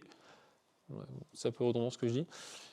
Et avoir ce phénomène d'apoplexie où on voit des fois même le cèpe entièrement séché, avec les feuilles séchées, les grappes séchées, tout séché dessus, quoi. Et ça dans une seule saison, c'est-à-dire le mois d'avant il est à peu près normal et après il est cramé, quoi. Donc l'idée c'était de comprendre à travers la bibliographie scientifique qui existe sur le sujet, que fait le champignon, que fait la plante, pourquoi on se retrouve comme ça. Donc le champignon, lui il se développe, il va manger le bois, il va se reproduire. La plante met en place des mécanismes de défense, mais pas forcément suffisant, pas forcément assez tôt, et après ça dépend de plein de facteurs. Donc on trouve ces protéines-là. En l'occurrence, ce qui a fait un outil vraiment intéressant avec les séquences qu'on utilise pour lutter contre l'esca, ou en tout cas pour que le pied se porte mieux, même s'il y a des traces d'esca, qui lui donnent une chance de s'en remettre, c'est de travailler sur la fluidité de la sève. Parce que là, en fait, le champignon produit donc l'amadou qui va colmater un peu les tissus, mais en fluidifiant la sève, on arrive à ce que le pied survive mieux et puisse éventuellement peut-être même se réparer un peu. Donc au lieu de mourir là, à l'instant T, il va peut-être tenir plus longtemps. Certains s'en remettent, mais c'est plus rare. Ça permet de prolonger la survie de l'individu. Donc là, c'est avec le resveratrol, permet de fluidifier la sève. C'était des indications qu'on a eues grâce à des gens qui sont spécialistes de la vigne à ce niveau-là. Donc ça, c'est un peu la façon dont on travaille, vraiment la bibliographie brute, pour trouver ce qui correspond. Une fois qu'on a ces protéines-là, on va faire le travail que je vous ai un peu présenté tout à l'heure, c'est-à-dire de trouver d'extraire les séquences musicales, enfin du moins les protéodies, les suites de notes de fréquences qui correspondent à ces protéines-là. Donc on a la suite de notes et on va, ce qu'on appelle le décodage, c'est-à-dire qu'on va les jouer, les faire sonner de façon le plus musicale possible pour faire ressortir en fait les motifs qui nous paraissent agréable, en tout cas pertinent, quoi. Il y a vraiment des structures, alors des fois c'est assez sidérant, comme tout à l'heure l'actine, ça fait vraiment des mouvements, ça commence, ça s'arrête. Il y a des morceaux où c'est vraiment très frappant, il y a une structure, c'est comme ça sonne comme ça, on sait que c'est comme ça, quoi. Le rythme s'impose de lui-même. Des fois c'est plus flou, alors peut-être que c'est notre oreille qui n'est pas prête, je ne sais pas. Et une fois qu'on a ces protéines-là, on teste sur le terrain, on met en place, on écoute, on voit comment on peut se fier aussi un peu au ressenti qu'on peut avoir, avec comment est-ce que le végétal perçoit la musique qu'on a, dans l'environnement, comment est-ce que ça sonne. Et on essaie de faire un choix le plus judicieux, mais en général, on évalue à la fin de la saison. Donc là, sur le cas de l'esca, on s'est vraiment focalisé sur la mortalité, et surtout la baisse de la mortalité. C'est le critère le plus facile à suivre, quoi. Alors on sait, un pied, il est sorti de la parcelle ou il n'est pas sorti de la parcelle. Combien est-ce qu'on a replanté l'année suivante ou combien on n'a pas replanté. Voilà, ça, c'est des choses qu'on peut suivre avec le vigneron année après année, et même prendre généralement l'historique le plus long qu'on a sur l'état de la parcelle, quoi. Combien ont été replantés depuis X années. Ça nous permet de savoir à peu près le taux de mortalité de la parcelle par an, quoi. Et c'est ça qu'on évalue. Et à la fin de saison, on regarde les résultats et puis on se dit, voilà, on a baissé, on a augmenté de temps. Et idéalement, dans des conditions où on peut comparer, est-ce qu'il y a des zones qui sont à peu près similaires, même cépage, même type de sol, même impact de la maladie, mais avec ou sans les musiques, quoi. Donc ça, c'est la question qu'on pose généralement. C'est pas toujours possible. Donc on a des cas où c'est possible, d'autres où c'est pas possible. Et ça, c'est précieux comme information, par contre. Quand on peut vraiment comparer des zones qui sont similaires, ça nous donne vraiment un trait. Comme là, c'était en 2021, où il y a eu beaucoup d'esca. Et on a eu une augmentation partout, même dans les zones qui sont couvertes. On a un vigneron, là, surtout dans le Médoc, qui, lui, vérifie ses pieds quasiment un par un ou par îlot comme ça. Et il a pu voir qu'effectivement, il y avait une augmentation, mais que l'augmentation était 4 fois plus là où il n'y avait pas de musique, quoi, où il n'y avait pas de protéodie. Donc, mais ça, si on n'a pas ce comparatif-là, on voit juste que ça augmente. On se dit, ça augmente. Voilà. Donc, c'est aussi l'exercice est un peu délicat dans ce contexte-là. Et il faut un certain nombre d'années aussi pour voir la tendance globale, parce que les années ne se ressemblent pas. Les cycles de champignons, c'est 4-5 ans. Donc c'est le travail sur le terrain. Là, on a une expérimentation qui a été faite sur le mildiou, donc c'était fait près de Cadillac, sur une parcelle d'une dizaine d'hectares. Et donc ça a pu être fait parce que c'est Hervé Bonnet qui avait fait ça, qui représentait Génodix ici avant moi, qui était vigneron et qui après a travailler avec Jean-X directement. Il a réussi à recruter une équipe de stagiaires pour faire les comptages. C'est un peu ça le nerf de la guerre dans l'expérimentation, c'est qu'il faut des petites mains, entre guillemets, enfin moi-même je suis une petite main dans ce contexte, pour faire le comptage. Voilà. Et donc regarder le nombre de tâches sur grappe, sur toute la parcelle, les 10 hectares qui étaient pris en compte. Et donc on voit rose c'est 0 tâche, et après au niveau des couleurs ça augmente en fonction de 2 tâches. Et on voit le boîtier, donc le gradient est assez flagrant. Les cercles ont été tracés après coup. On peut tracer des cercles concentriques pour voir que plus on se rapproche et moins il y a de tâches. Alors il y a une sorte de ligne là qui part en diagonale où il y en a un peu quand même. Donc après c'est pour ça qu'il y a beaucoup de paramètres qui rentrent en ligne de compte, mais quand même sur l'ensemble on voit une différence nette. Ensuite j'ai ramené tous ces résultats-là sur une seule courbe pour vraiment voir la distance à partir de laquelle on décroche d'un niveau assez bas. Et donc on voit qu'à 150 mètres, c'était le réglage du volume, parce qu'un appareil peut diffuser sur plus que ça. Là, pour avoir vraiment... L'idée, c'était d'arrêter le son à 150 mètres à peu près, quoi. Donc on n'était pas à fond. Et on voit que ça décroche, et après, les tâches, ça réapparaît, quoi. Idéalement, il faudrait reproduire ça 5-10 fois pour avoir des... Voilà. On le fait, mais comme toujours, dans un contexte qui est toujours particulier. Sur l'ESCA, on a fait un bilan sur 10 ans. Donc 91 parcelles qui ont été suivies, plus d'1 million de ceps de vignes sur 260 hectares au total. Et en fait, vous voyez que chaque courbe, ça représente une parcelle. Et en fait, ce que vous voyez sur la courbe, c'est le taux d'augmentation ou de diminution de la mortalité liée à l'ESCA au fil des années. Donc l'année 1, c'est la première année après l'installation. Voilà, donc on a suivi les parcelles jusqu'à 6 ans. Donc 0%, ça veut dire que c'est resté au même taux que l'année précédente. Donc si on était à 3% de mortalité, on est encore à 3%. Moins 50%, ça veut dire qu'on est à 3%, maintenant on est à 1,5%. Donc on a diminué le nombre de pieds morts de l'année. Donc c'est toujours le nombre de pieds morts proportionnellement au nombre de pieds sur la parcelle à l'instant où on mesure, quoi. Et on remarque qu'en moyenne, on est généralement en dessous, mais en moyenne, on est autour de moins 50%. Alors il y a des pics, des fois on ne sait pas trop pourquoi, là il y a une augmentation. Il y a une année où ces parcelles-là, pouf, ça explose. Mais que la tendance sur un nombre important de pieds, c'est une baisse de 50%. Donc on est, nous, entre 50 et 70% en moyenne de réduction par rapport à l'ESCA. Bon, là, c'est tous cépages confondus, tout terroir confondu, c'est vraiment une donnée très... Effectivement, il y a des cépages qu'on connaît qui sont beaucoup plus sensibles, on a des zones qui sont plus sensibles aussi, donc ça joue le type de sol, et ça c'est plus au cas par cas. Là, on a le graphe que vous voyez à côté. On a pu comparer dans la région de Vouvray, là des parcelles, on avait un témoin pour le coup qui était même exposition, des vignes d'un même âge, même cépage, tout ça. Donc là, on a pu faire un côté avec le boîtier, l'autre sans le boîtier. Et ce qu'on observe, c'est qu'année après année, la tendance est identique. Quand il y a plus d'ESCA, il y a plus d'ESCA partout. Mais par contre, il y a toujours une différence très significative entre le témoin et celui qui a reçu l'information des protéodies. Et ça, aussi bien, là, on a pu mesurer les symptômes et la mortalité. Donc là, on a vraiment les deux aspects.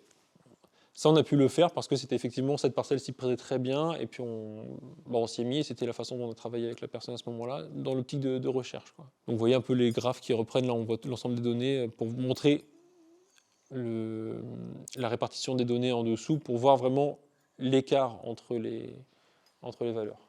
Ça, c'est une petite simulation économique que j'avais fait sur ce que ça pouvait représenter en termes de pertes ou de gains avec les protéodies. Bon, c'est vraiment purement...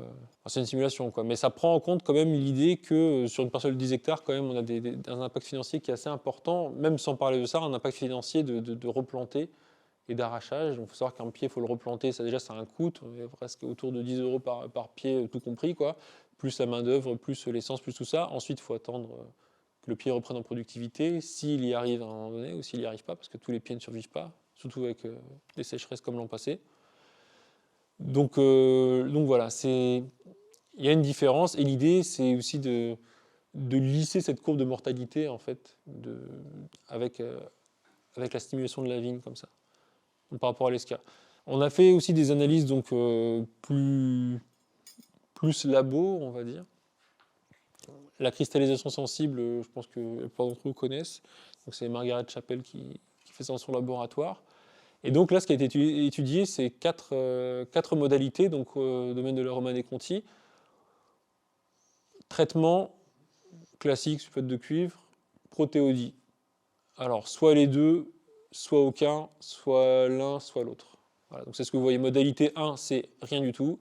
Modalité 2, c'est que le sulfate de cuivre. Modalité 3, c'est que les protéodies. Modalité 4, c'est les deux. Donc, je vous fais un peu le résumé. Hein. Moi, je ne sais pas lire les cristallisations, donc j'ai mis les images parce que c'est bon, mais après, voilà, je ne sais pas trop analyser. Mais ouais, ça illustre bien quand même. Donc la modalité 1, donc avec rien, le produit est intéressant. Après, c'est pas des vignes non plus à l'abandon, hein. Romanée-Conti, c'est voilà. Mais la première, voilà, à noter très rapidement qu'il y avait un impact du botrytis, parce qu'il n'y a pas de traitement du tout, donc forcément le botrytis, il est présent, et donc ça agit sur la puissance. Donc la vigne, le produit a beau être intéressant, mais il y a cette fragilité-là qui va sûrement après se bonifier avec le temps, mais en tout cas on part sur une fragilité. Le 2, on n'est que sur le sulfate de cuivre. Le produit, en tout cas le vin va bien. Problème de maturité. Donc là, on est plus sur ce qui ressort à côté un retard, un manque de... Bon, on sait que quand on fait un traitement, que ce soit même un amendement, peu importe, enfin, ça dépend de quel type d'amendement on va dire, mais ça entraîne un effort de la plante qui va par ailleurs ralentir son métabolisme sur d'autres choses, quoi. Le vin va maturer, enfin le raisin en tout cas, va avoir une autre maturation selon le traitement qu'on lui apporte. Donc c'est pas très surprenant de voir que lorsqu'on le traite, ça le ralentit un peu, quoi. Il n'a pas le temps de développer toute sa structure. Le 3, donc, que les protéodies et pas de traitement. Donc là, bon, c'est très élogieux. Tout ça, c'est fait en aveugle, hein. Elle n'avait pas les informations, je précise quand même. Elle a fait ça vraiment. Et donc, c'est que là, vraiment, tout est structuré, tout est beau, il n'y a pas de signe de la maladie, et surtout, la forme est voilà, sans défaut, ce qu'elle dit. Je ne sais pas comment on voit ça avec les cristaux, mais en tout cas, c'est ce qu'elle dit. Et le 4, donc, avec les deux réunis, donc un retard, donc sûrement dû au fait qu'on a traité. Ça crée un stress chez la plante, forcément, un traitement de cette nature-là, c'est évident qu'il y a un stress qui est créé. Mais en tout cas, un produit qui est beau et qui a un bon potentiel, quoi. Mais cette idée de faiblesse un peu énergétique, de retard de développement. Donc tout ça à l'aveugle, je trouve que ça donne un peu de grain à moudre, et ça nous conforte dans ce qu'on fait et pas complètement absurde, quoi. Ça, c'est les résultats qu'on a obtenus en laboratoire. Donc c'est comme ça, moi, que j'ai personnellement rejoint l'équipe de Genodix. Comme je dis, je suis chercheur à la base, et donc le sujet m'a interpellé. Et je me suis dit, on va monter une expérimentation pour voir un peu ce qu'il en est réellement. Est-ce qu'on peut trouver quelque chose à montrer en laboratoire par rapport à ça, quoi. Selon ma culture, est-ce que je peux dire que c'est un sujet sérieux ou pas? À l'époque, je pensais comme ça, voilà.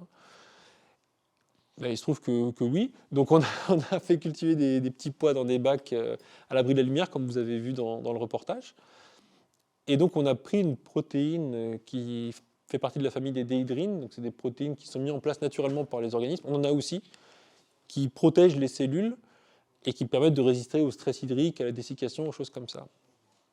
Et donc on a stimulé cette protéine-là avec la façon dont je vous ai dit tout à l'heure, et on a également inhibé. Donc on a fait deux lots séparés. Alors ce qui est intéressant, c'est qu'au début, on a fait comme un protocole standard. On met dans une pièce les deux boîtes, des boîtes isolées acoustiquement, on met un haut-parleur dans un, on diffuse les séquences de stimulation et l'autre rien. Donc un témoin sans rien et puis une stimulation. Ensuite on fait la même chose avec inhibition, rien, tout ça.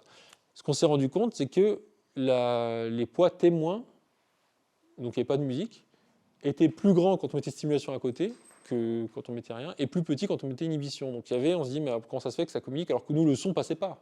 Mais il y avait quand même une information qui passait. On s'est dit, on ne sait pas pourquoi, mais on le constate quand même. Donc ce qu'on a fait, c'est qu'on avait stimulation et inhibition en même temps dans les caissons isolés. Donc on avait à chaque fois les deux conditions en parallèle, quoi. Comme ça, les conditions étaient strictement identiques pour la culture, et on n'avait pas eu ce biais. C'est là qu'on a commencé à voir une vraie différence. Voilà. Donc ça a demandé de se creuser un peu les méninges, je veux dire, mais parce qu'à priori, on ne va pas se dire que l'information passe d'un lot de culture à l'autre, alors qu'il n'y a aucun moyen connu pour que ça passe. Bon, il se trouve qu'entre-temps, il y a une chercheuse australienne, Maria Gliano, qui a publié un article très sérieux sur la communication végétale. Donc, elle a mis sous cloche, isolée, donc même d'un point de vue alors acoustique, chimique. Non, acoustique, je ne sais pas. En tout cas, c'est une cloche en verre, je crois, où elle avait isolé de la lumière et pas de message chimique, parce que les plantes communiquent aussi chimiquement dans l'air. Et elle a mis donc la plante mère et les plantes filles. Et elle a trouvé que les plantes filles réagissaient à la plante mère, malgré qu'il n'y ait aucun moyen connu de communication entre elles, quoi. Voilà. Bon, après, je ne sais pas si ça a été approfondi. Après, bon, j'ai essayé de la contacter pour travailler avec elle, ça ne s'est pas fait. Mais donc, oui, factuellement, on sait que les plantes peuvent communiquer par des moyens que nous, on ne connaît pas. Donc c'est sans doute ce qui s'est passé dans cette pièce-là. Enfin, nous, on l'a vu aussi, quoi. Donc après, on a mis stimulation et inhibition en même temps. Et là, hop, on a vu une différence. Et c'est ce qu'on voit là, en fait. On voit que là, il y a donc les populations, on a réparti par tranche de poids, de masse. Et on voit qu'il y a deux lots qui se séparent. Ceux qui ont été stimulés sont en moyenne plus lourds, je crois que c'est environ de 30% plus lourds que ceux qui ont été inhibés. Donc en fait, c'est la croissance épicotyle, ça veut dire qu'on a fait pousser à partir de la graine, on les a mis, donc un substrat vermiculite, imbibé d'eau, planter les graines dedans, on laisse ça dans les bacs, et sans toucher pendant 10-15 jours, le temps que ça germe et que ça pousse en termes d'épicotyle, quoi. Et là, on regarde la biomasse produite et on compare ça. Alors ça, c'était super intéressant, on s'est dit super, on pèse et on voit qu'il y a une différence. Et on s'est dit, est-ce qu'on peut aller plus loin? Est-ce qu'on peut regarder si la protéine que nous, on a ciblée, celle qu'on a pris, qu'on a mis en musique, est-ce qu'il y a une différence dans la quantité de protéines dans ces plants-là? Alors, dans ce cas-là, on a pris ce qu'on appelle un anticorps. Maintenant, tout le monde est familiarisé avec ça aussi, c'est bien. On a pris, en fait, les anticorps, ce qu'on utilise nous en laboratoire, un anticorps, c'est ce qui va cibler une molécule en particulier.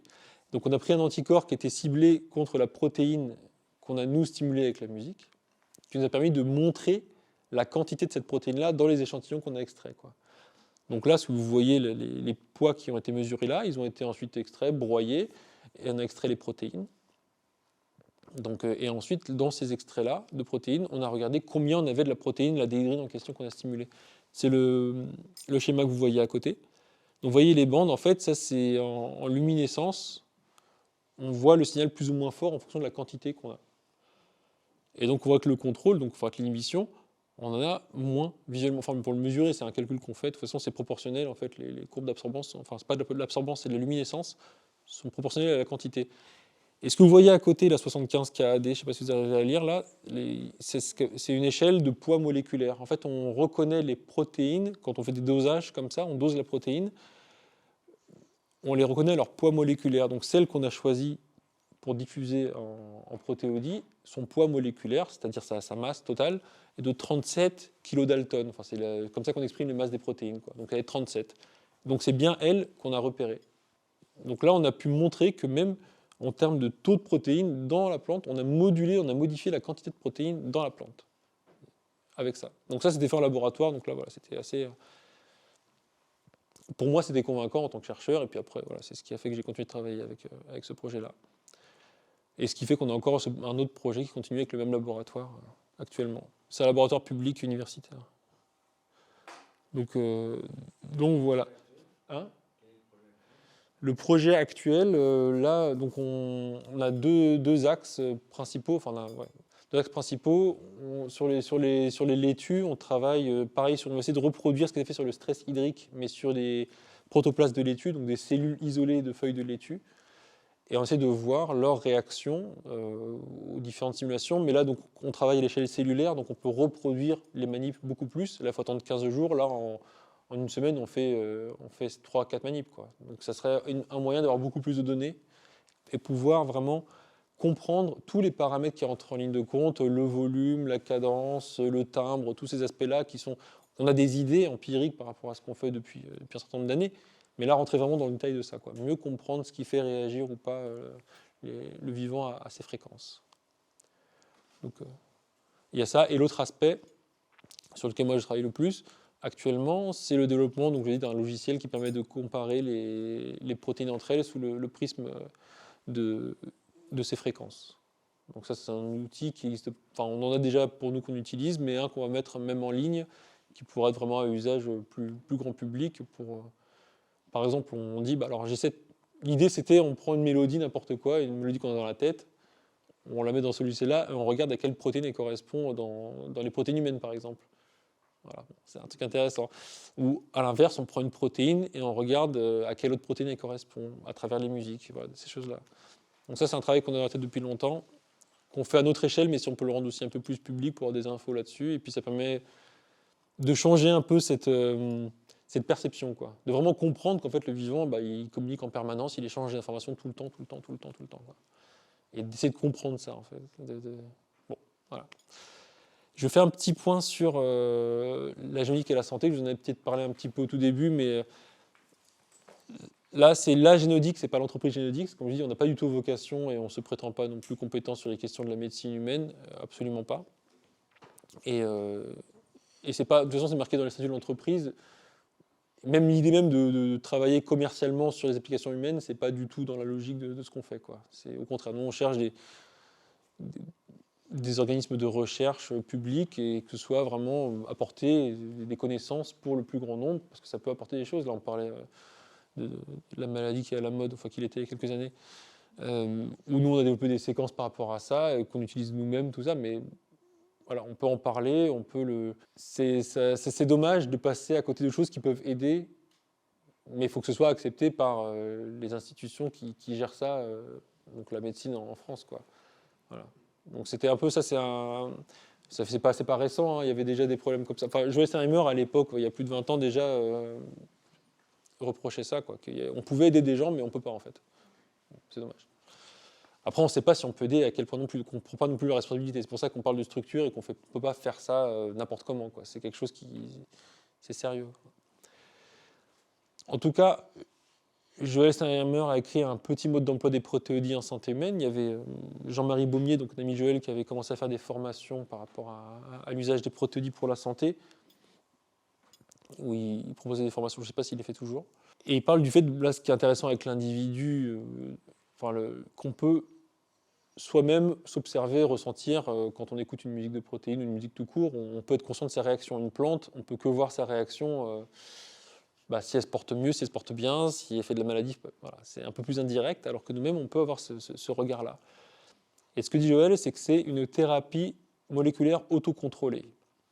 Donc les musiques de protéines constituent une forme de thérapie que l'on peut évaluer soi-même. Non seulement elles ont une action physiologique comme toute séquence de vibrations physiques, donc comme on écoute de la musique, des sons, mais leur localisation dans le spectre audible permet un contrôle individuel de cette action.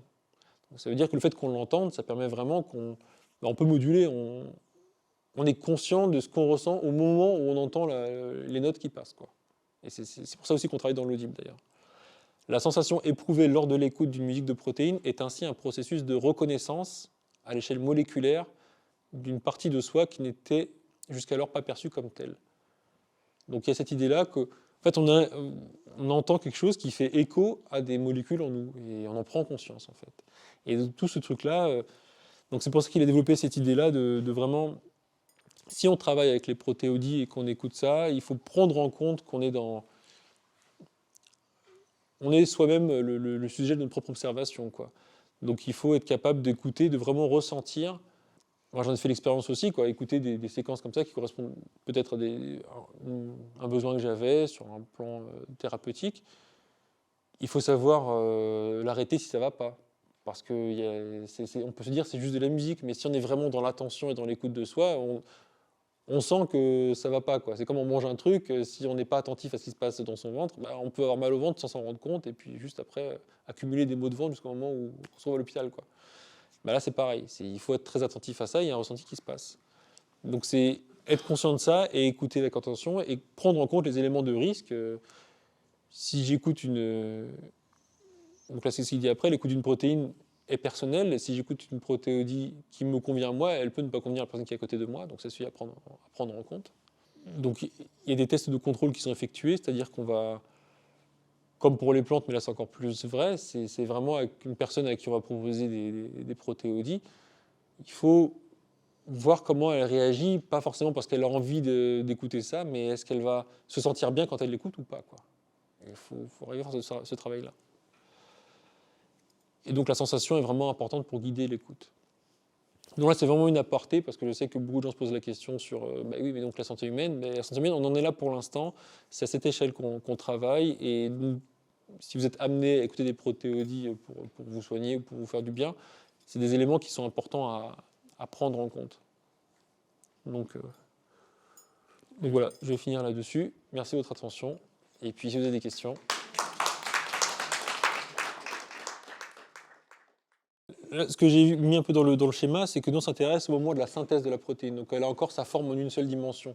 Elle a encore un collier de perles. C'est après qu'elle va maturer et acquérir sa forme tridimensionnelle. Enfin, d'abord, elle va structurer, avec les structures un peu complexes, des hélices et des feuillets. Et ensuite, elle a une forme, donc sa forme secondaire et forme tertiaire, où elle est agglomérée avec d'autres protéines pour faire des complexes, quoi. Nous, vraiment, on s'intéresse au moment où elle est synthétisée, parce que c'est là où on agit sur l'amplification de cette synthèse-là. Voilà. Ça. Mais après, il y a des questions vraiment intéressantes sur comparer la forme tridimensionnelle avec les séquences, voir où se situent les différents morceaux, les différents passages mélodiques dans la structure tridimensionnelle. Est-ce qu'on trouve des corrélations entre la structure? Mais il y a des cas où c'est marqué. Quand la protéine du collagène, elle est très très rythmée. Mais c'est sûr que le rythme, parce que c'est des répétitions en fait des mêmes éléments, donc ça fait des fibres très très costauds, c'est ce qui permet de tenir les chairs ensemble, quoi. Et ça, je pense qu'on retrouve la cadence dans la structure elle-même en acide aminé, quoi. Donc dans la structure tridimensionnelle, on le voit. Ce serait pertinent. Ouais. Le timbre a sans doute son importance. Pour l'instant, c'est vraiment au ressenti qu'on avance là-dessus. Enfin, pas que je dis ça, c'est un peu simplifié, mais dans les travaux de Joël, lui, il a abordé la thématique du timbre, c'est-à-dire que des protéines ou des passages musicaux, on va avoir des proportions de telle note, telle autre note, telle note, et telle harmonique, telle chose. Donc c'est sûr que quand on va jouer certaines mélodies avec un timbre particulier, en fait un timbre, un instrument, ça correspond à quoi? C'est-à-dire qu'il y a certaines fréquences qui vont plus ressentir que d'autres, ou certaines harmoniques qui vont plus ressentir que d'autres, quoi. C'est ça, c'est la différence entre... Là, il y a ces harmoniques-là plus dans les aigus qui sortent, donc on va dire c'est cet instrument-là plus dans les graves, et là c'est plus les aigus de telle proportion, quoi. Et c'est ça qui fait la spécificité d'un instrument. C'est ce qu'on appelle le timbre. En fait, on pourrait approcher une protéodie aussi d'un timbre en particulier, par rapport à la proportion de notes à l'intérieur, quoi. Alors, quand c'est du chant des oiseaux, je ne pense pas que ça perturbe trop. Après, l'appareil est quand même assez fort. J'espère qu'on ne perturbe pas trop les oiseaux, surtout. Mais a priori, personne ne s'est plaint, donc pour l'instant, ça va. Non, c'est plutôt les bruits type la route, des choses comme ça, qui ont tendance à couvrir un peu le son, et donc on perd du signal, quoi. On perd en fait le rapport signal sur bruit. Tant que le signal est audible, en fait, l'idée c'est qu'on répète l'information aussi dans les séquences qu'on passe. On a, pour telle protéine, on ne prend pas toute la protéine, donc on a quelques notes, un mouvement mélodique, un passage, des choses comme ça, qui sont caractéristiques de cette protéine. Et ça, on va le répéter plusieurs fois. Donc on mise sur le fait que même s'il y a un bruit parasite ou des choses qui vont perturber les vibrations de l'air à ce moment-là, comme c'est répété, en fait, statistiquement, on a quand même l'information qui est véhiculée, quoi. Le vin naturel, c'est vrai qu'on on avait plutôt stimulé le botrytis, pour le coup, c'est sur le vin jaune, je crois que c'est ça. Donc là, on avait stimulé ça. On avait fait des vinifications naturelles aussi en stimulant les levures. On avait fait des tests sur les brettes. Alors après, c'est tellement variable, c'est compliqué en fait. Parce que, bon, déjà, comment on fait la distinction entre ce qui se passe d'un bout à l'autre du chai, en fait, au niveau acoustique, déjà, c'est pas facile. On a travaillé avec des haut-parleurs de contact qu'on colle sur les cuves directement. Typiquement, vous parliez tout à l'heure d'un test ou d'une expérience chez les ostriculteurs, c'est ça? Ouais. C'était sous l'eau. C'était sous l'eau. En fait, là, c'était une boîte et le haut-parleur était à l'intérieur de... C'est un haut-parleur de contact à l'intérieur de la boîte qui faisait vibrer la paroi de la boîte comme un speaker, quoi. Mais sur les cuves, on met des haut-parleurs de contact sur les cuves. Enfin, c'est aimanté sur l'inox, quoi, ça se met facilement. Donc, on a fait ça. Après, c'est pas le truc qu'on a le plus fait, quoi. Il y a des choses qui fonctionnent et des choses, c'est pas un problème facile. C'est quand même sur le terrain, on manque de... S'arrêter en labo, on aurait quelque chose de standardisé que j'aurais pu vous dire, ouais, ça c'est clair que ça fonctionne comme ça. On a eu des belles choses. Après, il y a eu des... J'essaie de me rappeler. Parce que je crois effectivement, la Romanée Conti aussi, ils ont fait des vinifs. Et je crois qu'il y en a eu 2 qui n'ont pas fonctionné ou ça est mal parti. Je sais plus si on a travaillé en vinif sur celle-ci d'ailleurs. Mais bon, après, sachant le prix de la bouteille, c'est un peu dommage de perdre des vinifs. Donc ça, c'est un peu... Et c'est aussi des choses comme ça, mais en vrai, il y a un facteur comme ça, c'est qu'on ne peut pas faire trop d'expérimental. Donc on fait une fois, deux, on a des... Comme je dis, on voit quelque chose qui se passe. Après, le quantifier, c'est compliqué. Et on ne va pas forcément tout le temps reproduire le truc parce que c'est un risque aussi pour le producteur, quoi. Mais c'est justement là l'outil qu'on développe en ce moment, c'est vraiment dans ce but-là. C'est ce qu'on appelle les homologies, j'ai montré un peu dans le cycle là. On a une partie qui ressemble à une autre, mais celle-là, autre partie qui ressemble encore à une autre, tout ça, et ça c'est un point crucial. Ouais, on essaye de vraiment comprendre, de limiter les risques. Et on regarde aussi, par exemple, on travaille sur la vigne ou sur une plante, on va regarder ce que ça active chez l'humain aussi, quoi. Parce qu'on ne veut pas que les gens soient exposés, qu'il y ait un risque. Donc ça c'est vraiment un facteur important qu'on prend en compte systématiquement. Et après, je ne sais pas si on est, avec les outils actuels, si on a tout l'ensemble du rayonnement d'une protéine, on limite au maximum, quoi. Et l'outil qu'on développe maintenant, c'est pour aller encore plus loin et pour encore plus creuser la question. Non, mais en vrai, il y a des études qui ont été faites là-dessus sur la musique et les plantes. Et dans tout ce que j'ai pu lire, enfin, il y a une documentation qui est facilement accessible, quoi. C'est surtout le classique qui paraît être le mieux accepté et qui donne les meilleurs effets en termes de croissance, de développement et tout ça, quoi. Donc ça, généralement, c'est le classique qui ressort. Et le moins bon, ça va être tout ce qui est ouais, la techno, le métal, trucs comme ça, qui est un peu trop, des rythmes trop saccadés, quoi.